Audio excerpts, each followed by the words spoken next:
Тепачки вербални расправи и закани по живот. Се почесто полицијата регистрира вакви случаи со кои поединци го реметат јавниот ред и мир на останатите граѓани.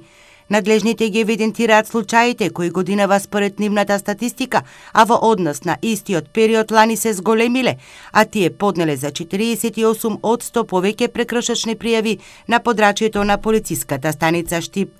Во областа на јавниот ред и мир во текот на првото полугодие од 2018 година на подрачјето на ПС Штип бележиме зголемување на поднесени барања за поведување на прекршна постапка за 48%, каде се поднесени 136 прекршочни пријави, минатата година 92, барања против 169, ова година, минатата година 128, каде се регистрирани сторители на прекршоци.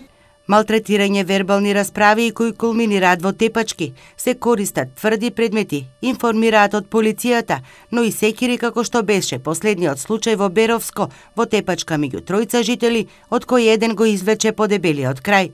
Во тепачки инволвирани се и малолетници.